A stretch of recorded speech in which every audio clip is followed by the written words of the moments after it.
Reverend Dr. William Barber.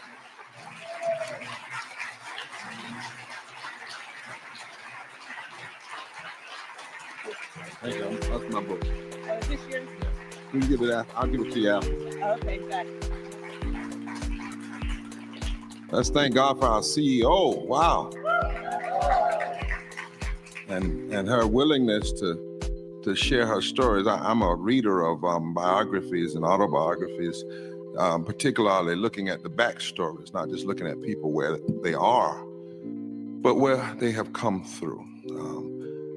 Let us pray. Gracious God, eternal one, however you name you come to us, we thank you. We know that we can do nothing without your spirit, so help us and hold us, we ask. Amen. I am deeply humbled to be here and want you all to know that on Sunday at 2:00, we are going to Springfield to have a prayer vigil with clergy. And I don't know if you all have an email listing for this group, but if I can get the press release to somebody, and then people can be sent it so that you can join us. We're going to be near and with the Haitian community by invitation, as Jews, Muslims, Christians, people of faith, Unitarians, others who are coming together to stand in prayer and to stand in moral protest of what we see happening right here, and not just in Springfield, but in so many ways that I want to talk about today. I'm so thankful for the Poor People's Campaign here in Ohio, and all of my dear friends, one was on your panel this morning, and just honored to be here, even in these trying times. I think some of us must decide, particularly with our age and our graying hair, that we must have been born for this time. God's letting us hang around for such a moment as this. I want to tell you an American story today,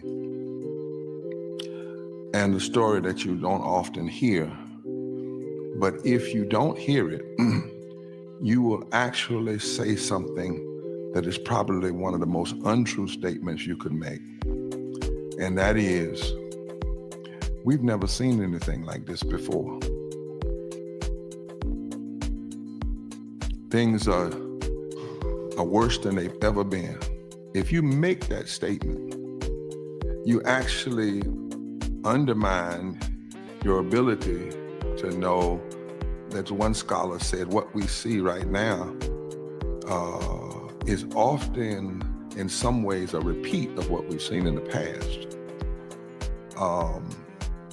And part of what we have to do is understand the past, both what happened and how people responded, to understand our role in this particular moment. And so I want to talk about reconstruction and resurrection, not deconstruction and insurrection. Those are always the choices before us in this experiment called American democracy. America is a democracy that has needed a lot of work throughout its existence, because often, as one preacher said, America has had a high blood pressure of creeds, but an anemia of deeds. So over and over and over again, each succeeding generation has had to engage in some form of reconstructing the country, the nation, and resurrecting our deepest ideals over and over again. Because the role of division, the role of classism and racism have played a constant role in trying to deconstruct our written desire. For instance, we said in the Constitution, one writer says it was the finger of God that was that was really at work in the Declaration of Independence and the Constitution, because it wasn't just the men who were there. I noticed I said there were no women. It wasn't just landowning men, because at that time white non-landowning men couldn't vote either. But they would not have written some things that was written because they actually wrote into the Constitution a way to change it, which says that the finger of God was at work, in my estimation, because they knew when they were writing some of this stuff it was wrong. Or at least God knew, the divine knew. So we wrote, "We the people of the United States, in order to form a more perfect union." Right there is a key that they knew we were not perfect. It was a confession from the beginning. In order to form a more perfect union, establish justice, ensure domestic tranquility, provide for the common defense, promote the general welfare, and to secure the blessings of liberty to ourselves and to our posterity, do ordain and establish this Constitution of the United States. I notice they use the language which is the watchword of this democracy, which is whenever you hear a politician or someone wanting to lead us stand up and say, I can do this, I can fix this, they have just violated the first principle of our Constitution morally, because the watchword is we. It's not I. In fact, before the phrase about moving forward became popular in the current news cycle, in Repairs of the Breach brought to the Poor People's Campaign a phrase, "Forward together." You see how they know it? That's all I have to say. Forward together. Right. Because we recognize the great watchword, the great hope of this democracy is not what I can do, but what we can do when we work together, stand together, struggle together. Our Declaration of Independence had some high and lofty hopes. Actually, the Declaration of Independence declared that reconstruction and change is a necessity of citizenship and a necessity of democracy itself. The Declaration of Independence actually says that there has to be in every generation a group of people who are willing to reconstruct things when this nation gets off course. Listen to these words. That to secure these rights, what rights? Life, liberty, and the pursuit of happiness. That to secure these rights, governments are instituted among men, deriving their just power from the consent of the governed, that whenever any form of government becomes destructive to these ends, it is the right of the people, it is the duty of the people to alter it or abolish it and to institute new government. Right in the Declaration of Independence, we are instructed that a part of our citizenry is not to moan and cry and say, "Oh Lord, what can we do? Oh, it's so bad." No, a part of our politically moral function as citizens is when there is forms of government and policies that violate the fundamental principle of life, liberty, and the pursuit of happiness for everybody. We are called to either alter it, abolish it, but never to apathetically accept it. Our national hymn even says that. Listen to this line. "Oh, beautiful for pilgrim feet, whose stern, impassioned stress a thoroughfare of freedom beat across the wilderness. America, America, God mend thine every flaw."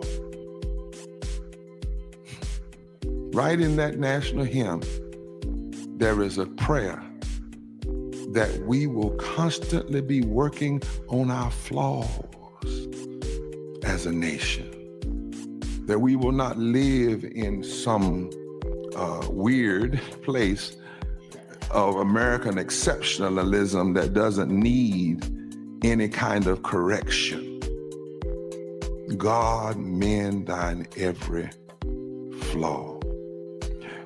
John J. Chapman once wrote, talking about the development of American history, he said, "Let us consider that the first 50 years of our national history, there was never a moment during this time when the slavery issue was not a sleeping serpent underneath the table of every conversation." He said, in the first 50 years of our history, the issue of slavery laid coil under the table during the deliberations of the Constitutional Convention of 1787, and it poisoned every consideration. From our Declaration of Independence in 1776 to the start of the Civil War in 1861, slavery posed a fundamental contradiction to our American identity. And the poison continued to flow in the veins of the nation.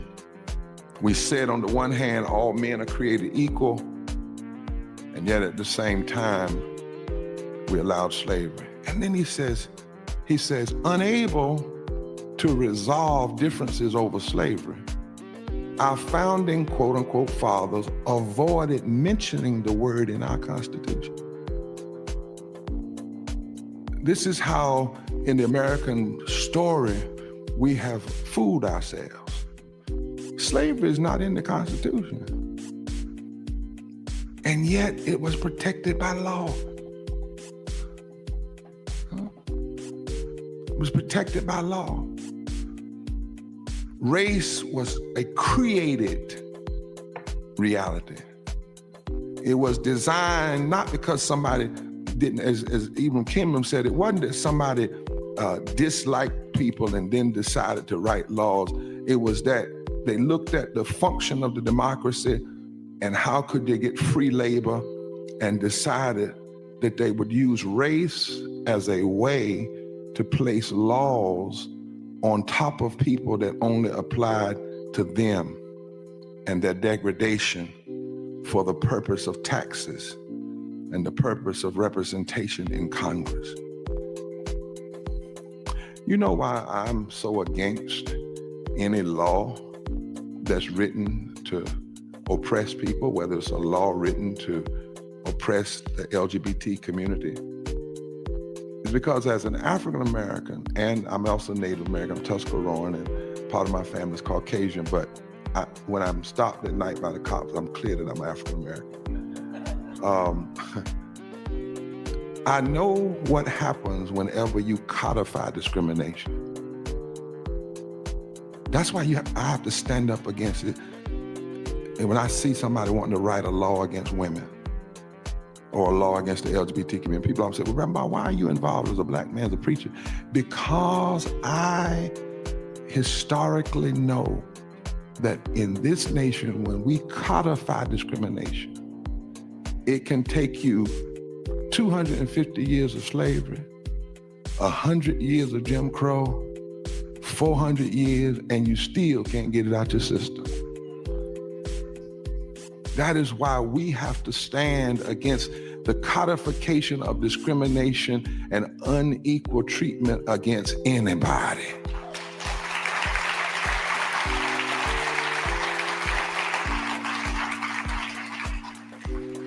Chapman said slavery and division of slavery. And you know what was the basis of slavery? You can find this. I teach at a university, Yale University, that has had to do a study called Yale and Slavery, because Yale was founded by slave owners. The first 10 trustees were all slave owners. I tell Yale and the folks, we need to apologize to Southerners, because folk have said that slavery was just a Southern issue. No.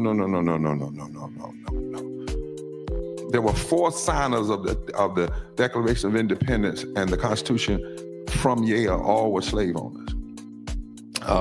The mayor of New Haven, who was a Yale graduate, blocked the development of the first HBCU that would have been developed in New Haven by white abolitionists and black people. They came together and put up $20,000 to develop an HBCU, and they said, no. Yale early on was supported by the rum trade and the Caribbean slave trade, which was the worst of the slave trade, because it was in the part of the triangle in the Caribbeans where the slaves were broken. before they were brought to the mainland of America. It was in New Haven that Amistad, the ship, showed up. And the people on the ship got their freedom, not because the courts agreed that they were human beings, but the courts agreed they were property and the wrong person was holding them as property. But if you go into Stacks and look at the writings of Jonathan Edwards, who led the First Great Awakening, but who was also deeply involved as an apologist for slavery, you start finding out what was the basis of this division of race being created. And there were 5 things. The first of them is sick sociology. Sick sociology suggests that some people, we can be around each other, but somebody has to be up and somebody has to be down. And then bad biology, that is that skin color determines brain size.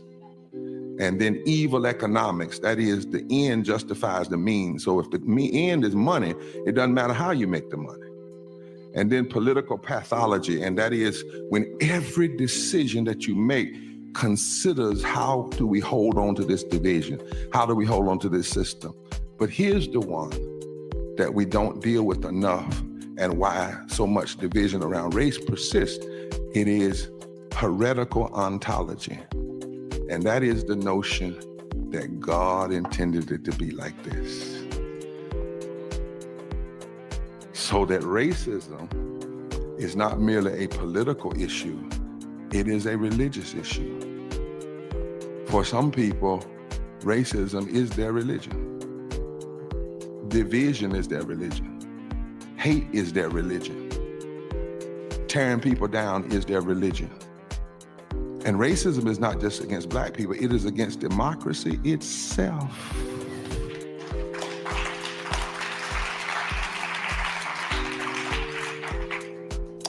And so Reconstruction is what we call the earnest attempt to build a multi-ethnic democracy in America. But let's walk through this story of America from the perspective of Reconstruction versus deconstruction. Let me take a moment, if you will. Let's turn this into a classroom. And I'm gonna lecture for a minute. We had a civil war. 600,000 people died. It lasted 4 years. Don't ever forget that. America went to war over division, over race. And you can't ever forget the connection between race and class. America went to war, but I don't know if you know that the white slave owners passed legislation to keep their sons out of the war. They said that if you owned so many slaves, your son didn't have to go to war. So it was in the war that many poor white people figured out they were being used.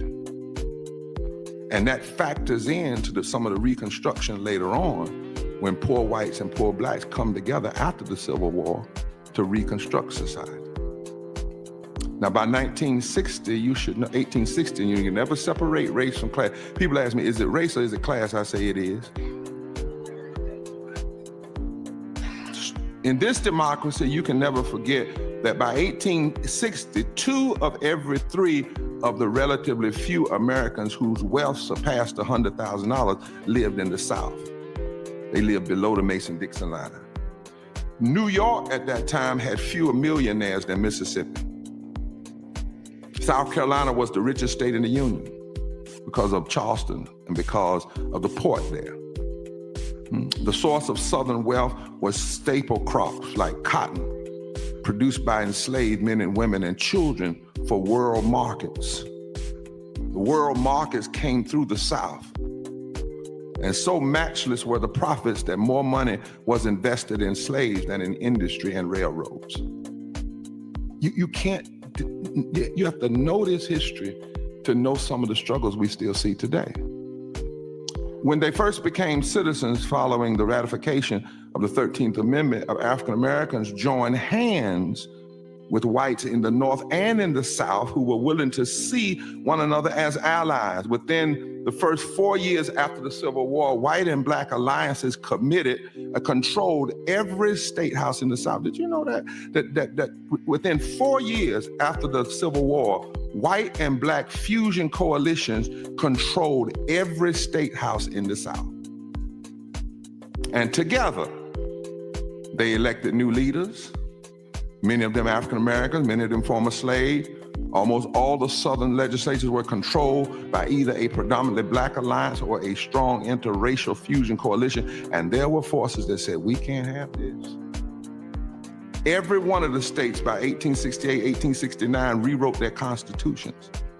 Listen at how black and white people coming together in the South rewrote the Constitution of North Carolina. This is what it said, 1868. We hold these truths to be self-evident.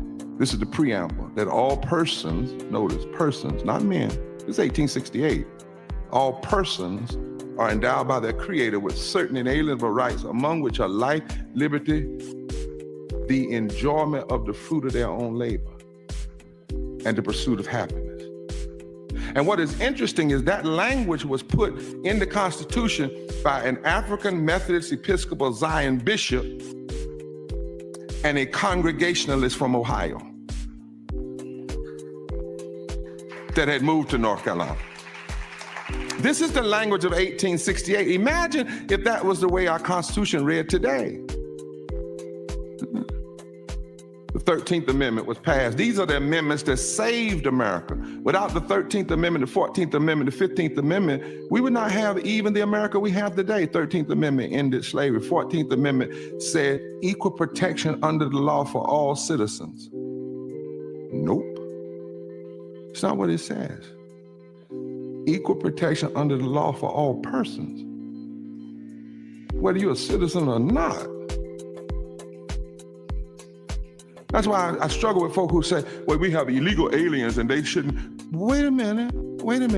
The Constitution says that once you are on this soil, you are provided equal protection under the law regardless of your immigration status.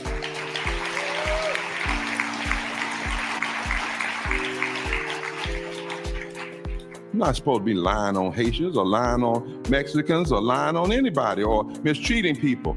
You're not supposed to have a broken immigration system. You're supposed to fix it, because you're not supposed to just use immigrants to make money, and then when they finish making your money, you want to throw them away. That's not biblical, nor is it constitutional. I tremble for this nation when I think that even God, Jesus said that the way nations would be judged, when all is said and done, I'm a preacher. I won't be judged by this cross. I won't be judged by this robe. I won't be judged by the size of the church. The nation, the governments will be judged by these questions. When I was hungry, did you feed me? When I was naked, did you clothe me? Watch this. When I was an immigrant, did you welcome me in?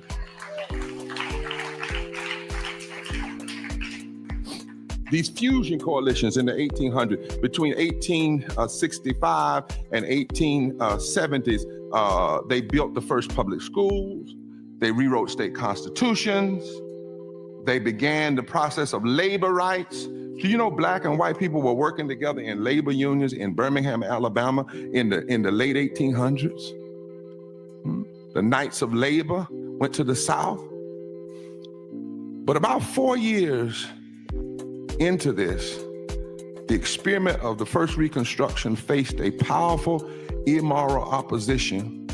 And you have to understand that opposition then to understand some of the struggles we're having now.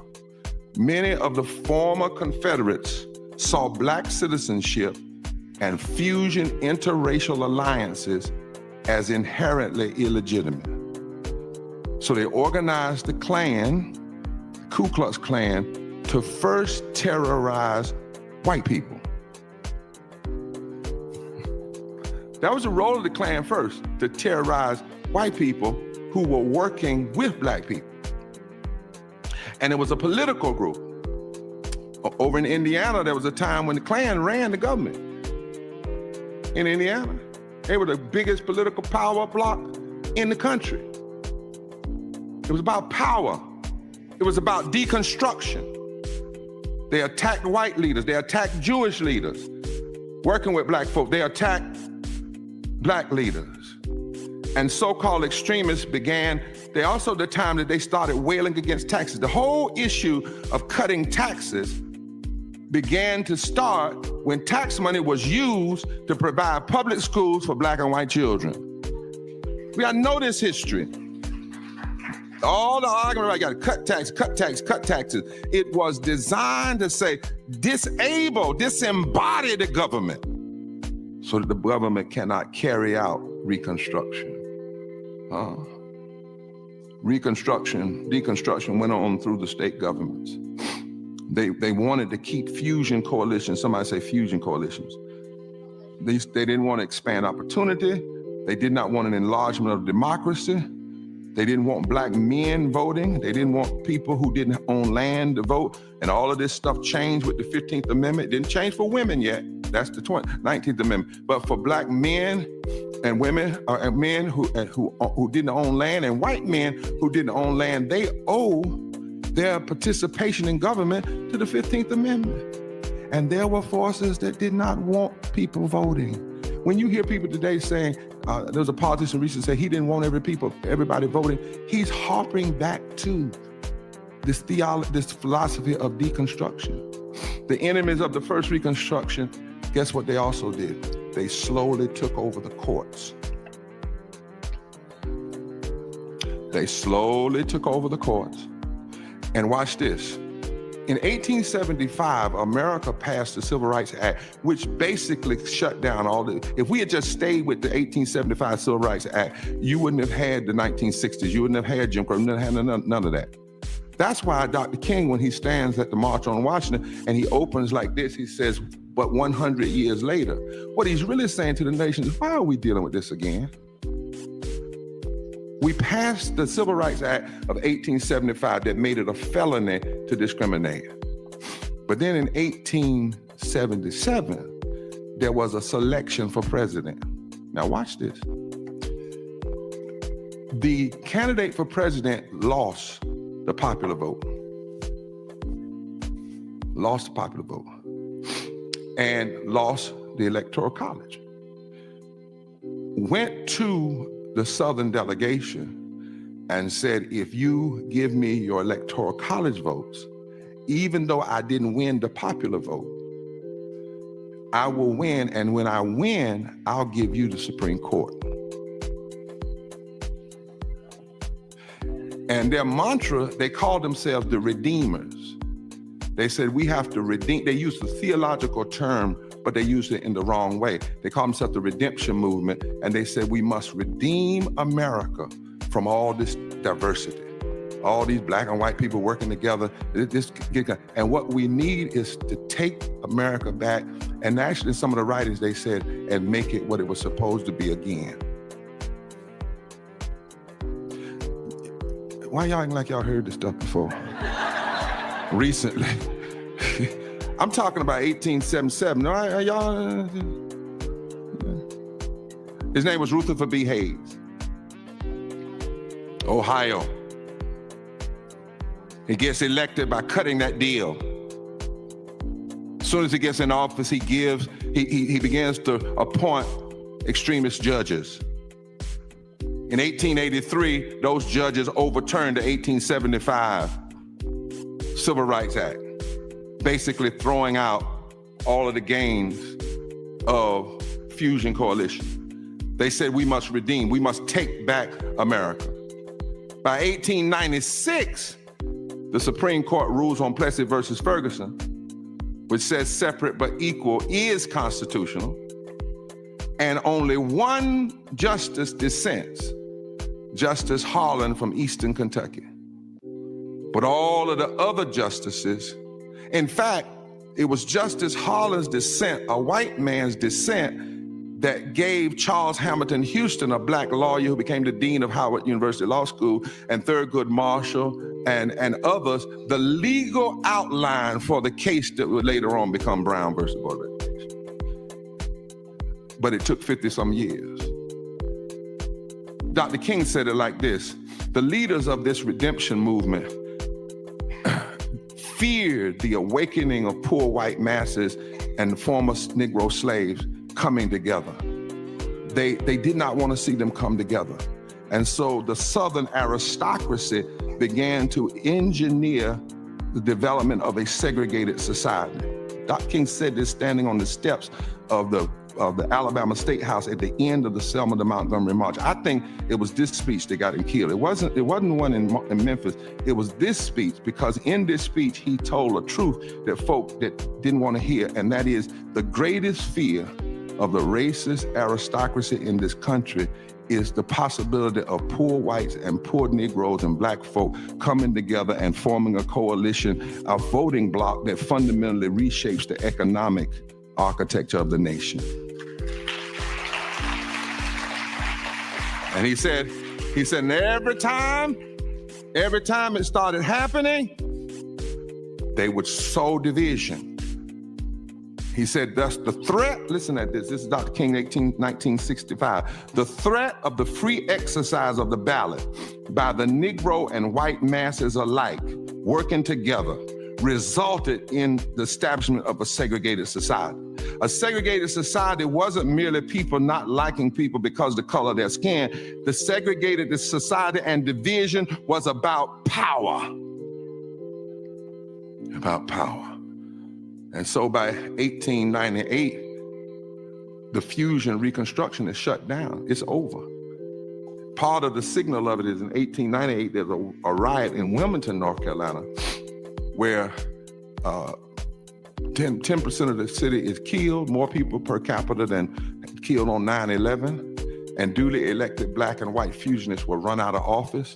The black newspaper that was run by the out-of-wedlock child of the white governor by a black woman was burned down, and they sent telegraphs all around the country.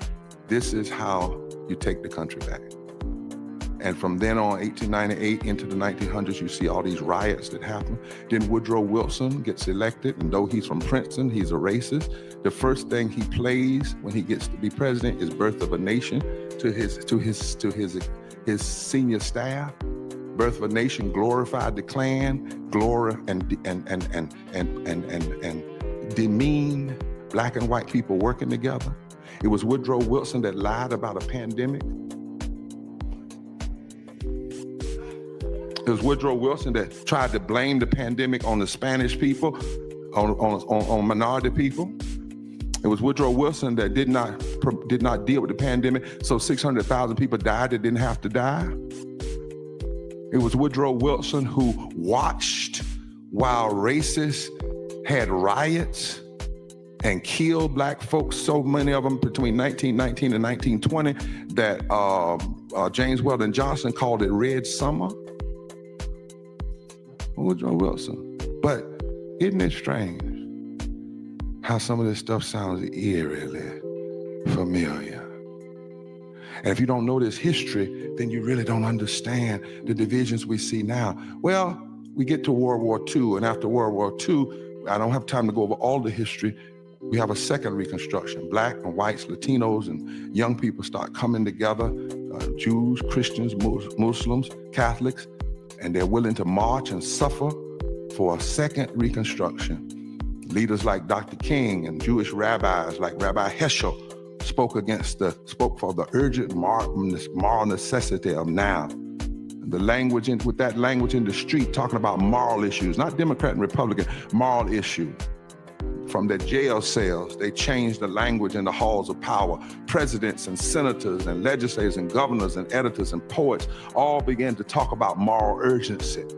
It began with the Brown decision that overturned the 1896 Plessy versus Ferguson decision. When all of the justices, even though one of the justices was the former head of the Ku Klux Klan, voted unanimously that separate but equal was unconstitutional. It was a gay woman out of Yale, Pauli Murray, that actually wrote the legal philosophy that Thurgood Marshall and others would use. Black and white and Jewish lawyers went to court together and fought, got a unanimous victory. They began to live out what Langston Hughes had wrote in 1935. Oh, let America be America again. America has never been America to me, but I swear this oath that America will be. And what happened in that second Reconstruction didn't just have black folk. During the second Reconstruction, we saw the desegregation of public schools. We saw Medicaid. We saw Medicare. We saw the expansion of Social Security, because when Social Security was first put in place in 1935, 50% of white women couldn't qualify, because if you were in the agrarian culture or you were in the domestic culture, you could not pay into Social Security. But in 1954, Social Security was expanded, included women, minorities. The economic opportunity, the war on poverty, the Civil Rights Act of 1964, which has benefited white women and black folk and Latino women. And then the Voting Rights Act of 1965. That said you couldn't use racist ways to continue to control the vote. Allowed blacks to get elected, but it also allowed fusion coalition candidates to get elected, regardless of their color. The increase in the minimum wage. Did you know at the March on Washington, it wasn't just come by y'all black folk getting together. It was a diverse group. It was labor and civil rights. And you know what the first agenda item was? Raise the minimum wage by 75 cents to $2 and index it with inflation, which if that had happened, the minimum wage would be about $20 an hour today. But oftentimes when we remember these days, even on King Day, we don't talk about this dude. We don't talk about it was Bayard Rustin, right? Who brought people together when the civil rights movement was failing and falling off. He brought people together. We don't talk about that it was a fusion coalition. We don't talk about the fact that it was about civil rights and educational rights and economic rights. We don't talk about the fact it wasn't about one person speaking. It was because in 600 cities around the country, people were mobilizing and organizing like you're doing here today. And they joined together in that great march, but it wasn't just a march, because there was a march before August 28th. August 28th was the anniversary of the death of Emmett Till. And the reason that was so important, because it was the death of Emmett Till that moved Rosa Parks to do what she did. When she saw his killers get off, she asked 2 Jewish white women to send her to Highlander to learn how to do nonviolent civil rights action. And she brought that back to Montgomery. If you think that Montgomery just happened because she got, I'm so tired one day. If you think it happened, no. There had been a lot of work. There had been a lot of people even before Rosa Parks that had moved. But something happened in 1955 because it was a reaction to Emmett Till's death, and Emmett Till killing was a reaction to Brown versus Board of Education. Tell somebody, say, you got to know this history. 2 years after Bloody Sunday, few months after Bloody Sunday, you get the Voting Rights Act. And guess what? It was introduced by Mike Mansfield, a Democrat, and Everett Dixon, a Republican. We don't talk about this. It was we that got us the Voting Rights Act. It was the Voting Rights Act that was basically reinforcing what had already been passed in the 15th Amendment. And then in 1966, for the first time since the 19th century, a substantial number of blacks voted in the South. Still had all kinds of problems with gerrymandering, and gerrymandering did not start in the South, it started in Boston. Gerrymandering was first designed to cut out Irish people. During the second Reconstruction, there came a moral commitment to lift the poor. That's how we got Head Start, K through 12 funding, Pell Grants for higher education. Anybody know about Pell Grants in this room? All these programs began to enjoy public support. The war on poverty had 3 parts. The first boosted wages through education and job training. The second part provided income support, particularly for single mothers and the elderly. And the third part was to create a system of government health care to the elderly and the poor. So while you have the civil rights movement breaking through, what happened in that movement was not just for black folk, it was a reconstruction of America. It was a reconstruction of how we supposed to use government. It was going back to the Declaration of Independence saying, look, any kind of government that is against life, freedom, and hope ought to be altered or abolished. If it's against life, liberty, and the pursuit of happiness. Go back and read the speeches of Kennedy and Johnson. They didn't talk they didn't talk Republican, they didn't talk Democrat. They said we have a moral crisis facing us. And then, right in the middle of 1960s, 30% of our nation's kids were in poverty. And 60%, or hundreds of thousands of our senior citizens. And people came together. Dr. King, just before his assassination, was talking about a poor people's campaign. Said we need to address poverty, militarism, and what? Anybody else? Racism, as 3 issues in one. Stop the separating. Stop black people over here and white people over here and brown people over here, and let's come together on these 3 issues that were the triune evils, hurting and deconstructing America. And we were getting there. And then here comes the redemption again. There was a reactionary to that, extremist. Now they called themselves at this time the New Right. They revolted against the Second Reconstruction. They turned to violence and terror. They killed 4 little girls in Birmingham.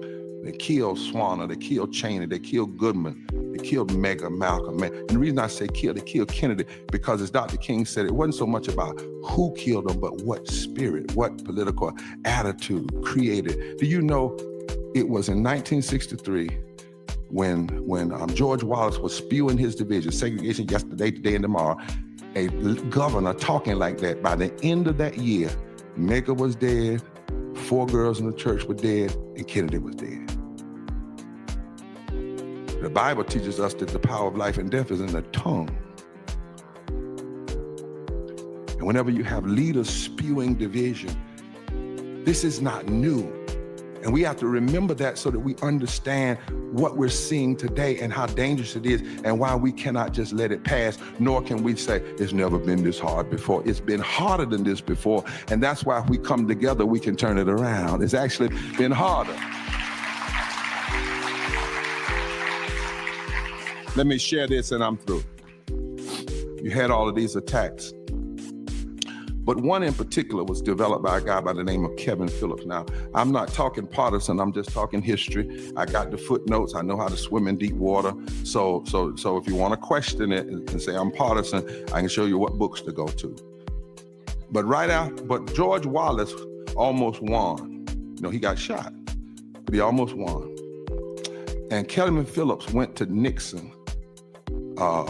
Kevin Phillips was a Nixon campaign aide. And he said to President Nixon, I know how to win. I know how to win.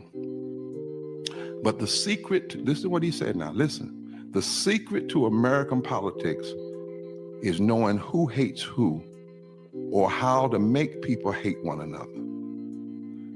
And you must engage in positive polarization. Listen now. He also joined up with Atwater, who would manage George Herbert Walker Bush's campaign in the 1980s. George Herbert Walker Bush deployed an ad called Willie Horton. The Willie Horton ad was designed to paint black men, particularly with beards and whatnot, as rapists. This idea of painting one group of people as doing something like, whether it's eating dogs and cats or being rapists or whatever, is not new. It's an old, dangerous playbook. Atwater said the Southern strategy, they came together. Kevin Phillips convinced Nixon. This is what he says, and it's in a book called The Time of Illusion. He says, if we engage in positive polarization, if we use the hatred that people have for the gay community, for the black community, for progress, if we can convince Southern whites that they are losing, they're poor because black folk and brown folk are getting things, then we can divide the South. If we divide the South, we can control nearly 170,070 electoral college votes at any time. We can control governorships. We can control 30% of the Senate at any time. And if we do this right, not only will we split the South, but we'll split white ethnics into industrial states like Ohio and Michigan and Wisconsin and Pennsylvania. And we'll split the ethnic groups in New York. We can turn the Jews and the Negroes and the Irish against one another. And if we get caught, we'll lie and say we didn't do it. This is actually written down. We'll actually say we didn't do it. And they played that Southern strategy. Nixon used it. Reagan used it. Reagan became governor of California by attacking King, attacking the Black Panthers. He championed the movement to repeal the Rumford Act that prevented property owners from refusing to rent or sell on the basis of race and religion. He started his campaign in Philadelphia, Mississippi, that was known for one thing, where Cheney, Goodman, and Swanner had been murdered. He gives a speech there. He calls the Civil Rights Act of '64 bad legislation. He said the Voting Rights Act was humiliation to the South. He told the tales of welfare queens who drove fleets of Cadillac and purchased with food stamps. He claimed to have been in a grocery store beside a strapping young big buck with a fistful of food stamps and a stack of porterhouse steaks. And he declared it was time to make America great again. It was Reagan. The tactics that we are seeing today have their roots in this movement called the deconstruction movement. This movement to say we're redeeming the country, we're taking it back. But it's not about redemption. It's about deconstruction. It's been used. It was picked up by Reagan, continued by Pat Buchanan and George Bush. Trump just charismatized it and pushed it with media savvy. It has been funded by billions of dollars. In fact, there's a new movie out called Bad Faith, and even shows how they built a theological piece around it called the religious right, the moral right, that traces all the way back to slave religion. And they got their financing from oil money.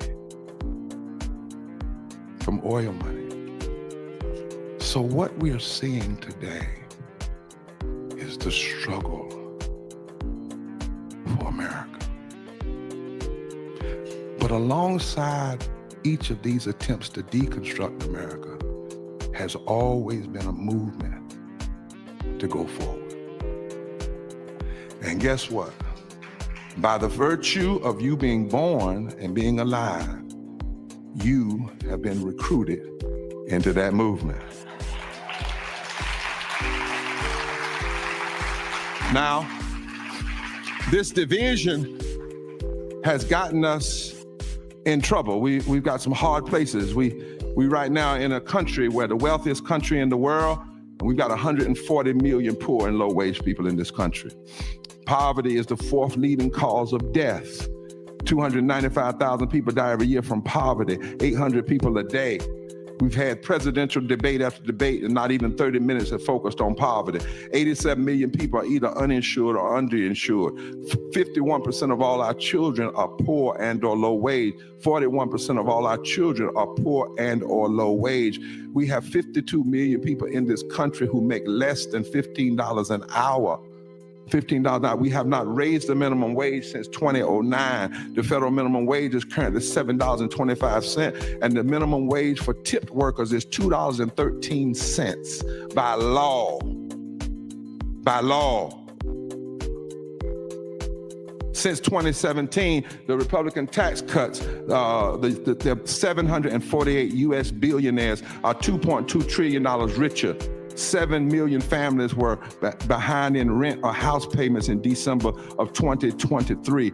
400 families make an average of $97,000 an hour.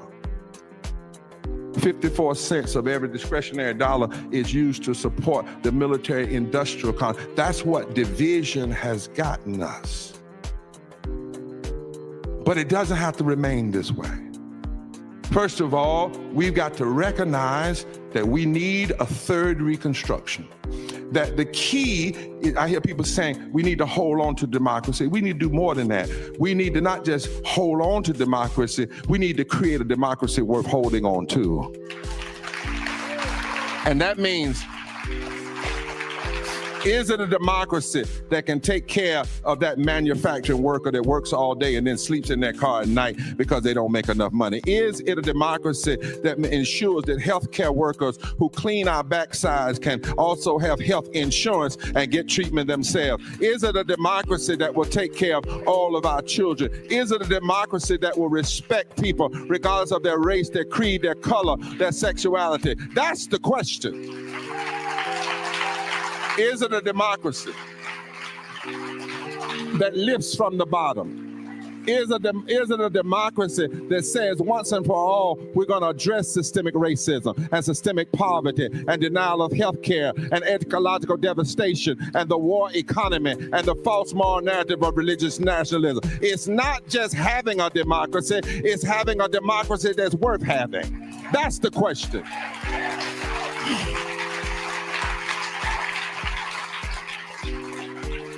And then the second thing, we have to understand we've been called in this moment to a third Reconstruction because the cost of division and the cost of inequality is too high. Child poverty costs us $1 trillion a year. Unstable housing costs us $100 billion a year. Hunger costs us $160 billion a year. Public assistance costs us $163 billion a year. Much of it we wouldn't have to have if we just pay people a living wage and they could take care of themselves. Mass incarceration cost us $175 billion a year. And if we put that money in education, we wouldn't be locking up folk, we would be lifting up folk. A broken immigration system costs us $123 billion a year. And since these folk who don't want to fix the immigration laws need to understand that if by the laws they want to implement, their own grandmamas wouldn't have been allowed in the country. So what we need to do is fix our current healthcare system. Costs individual $1.6 trillion. We have the best and the greatest healthcare system in the world. But here's the question. The question is not, are you going to make America great again? Nor is the question what some Democrats are saying, well, we're great. We have this. There's a larger philosophical question. That is not, can you make America great again? Or are you great? But what are you going to do with your greatness? What is the responsibility of a great healthcare system?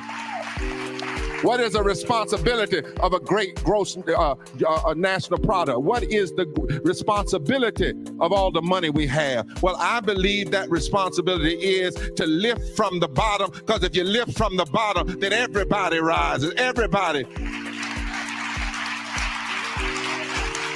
And then finally, thirdly, not only must we recognize the need for third Reconstruction, not only must we recognize the cost of all this division in public policy is too bad. We can't keep having political conversations and it's talking more about innuendos and who kissed who and who went where and not dealing with the real issues that affect people's everyday lives.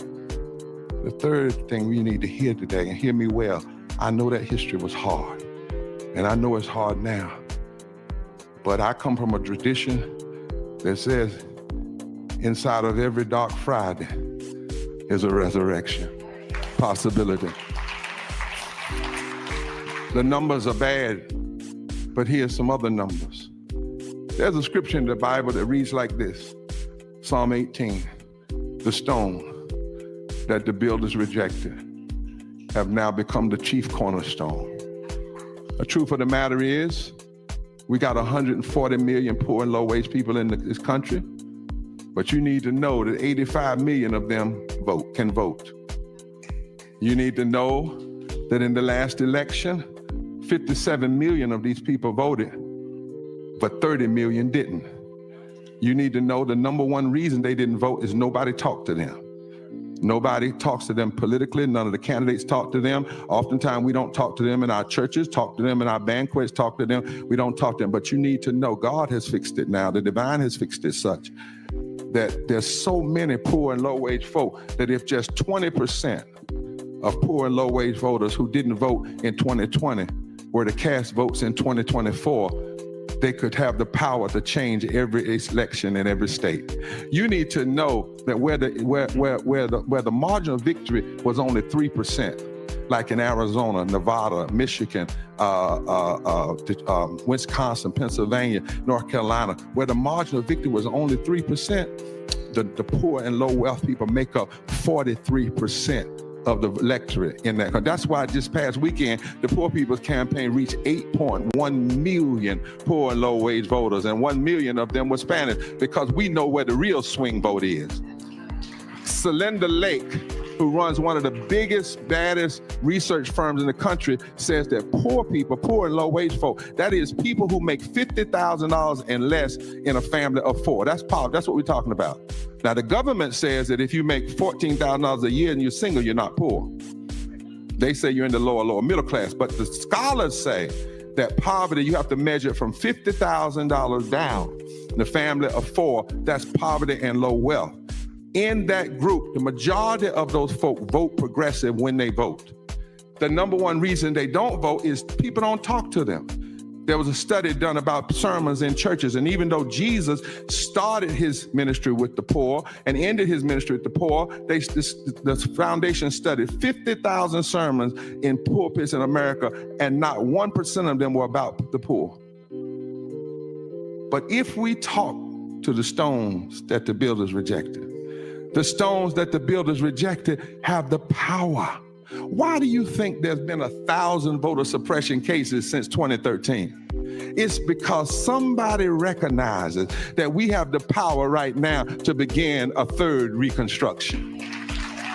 Right here in Ohio, poor and low-wage folk make up over 40% of the electorate. And so when we do our movement, we ought to be touching poor and low-wage folk, not just saying vote for a candidate. What we ought to do is show them where the candidates voted on living wages, and show them where they voted on health care. And don't tell them where to vote, just show them where people have voted. And trust that if people are talked to and if they've conversated with, then they'll know what to do. So my grandmama used to say, it's time to dig a little deeper. It's time to go down a little deeper. It's time for us to come together and put the stones together. Lord have mercy. And I just wonder what fusion politics would look like in America today if the stone that the builders rejected come together. See, what that really is saying is that the rejected always lead the revival. Y'all hear what I'm saying? It's the rejected folk that always make a difference. That God has a way that God always uses the folk that we least expect to make a difference. The stone that the builders rejected have now become the chief cornerstone, and this is the day that the Lord has made. So right now, you don't need 100% of poor and low-wage folk. You don't need 80%. You don't need 60%, Madam COO. If we can just get 20% of the 30 million poor and low-wage folk to get understanding and educated, and they engage in participation, we can cause all of the predictors of the election to start scratching their heads and say, what in the world happened? What am I talking about? Well, if the rejected stones can get together. Is there anybody here's known rejection? You know rejection? Anybody known rejection because of your sexuality? Come stand with me. Anybody known rejection because of where you were born? I need somebody to be honest and come stand beside me. Anybody known rejection because people tried to hate you to feel good about themselves? Anybody known the rejection of hate? Come on up here. Anybody known rejection because of the color of your skin? Come on here. Anybody known rejection because you had to make a decision about abortion? Anybody known rejection because of your gender? Anybody known rejection because of your faith? Somebody rejected you because of your faith? Anybody known rejection because of your lack of faith? Anybody known rejection because you don't just go along to get along? Do you see what's happening? The truth of the matter is our rejection connects us. And I want you to understand right here I want you to understand that if all these stones get together and these stones join hands, if the hands that once picked cotton join the hands of Latino hands and join the hands of progressive hands and join the hands of faith hands and labor hands and Asian hands and native hands and poor hands and wealthy hands and gay hands and straight hands and trans hands, and if we all get together and if we even get some of our confused friends to come on over here and honor their rejection too, we have the power to turn this nation around. We have the power to change this nation until every child is educated, until women are respected, until everybody has affordable housing, until we have voting rights, until we save the world rather than blow up the world. We have the power if we just come together, and I want to test it. How about you? I want to see a third Reconstruction. I want to see us be on the right side of history. I want to see us change things like our foreparents and our foremothers changed things. So look at your neighbor and say, neighbor, ain't nobody out there, because all the rejected folk are up here.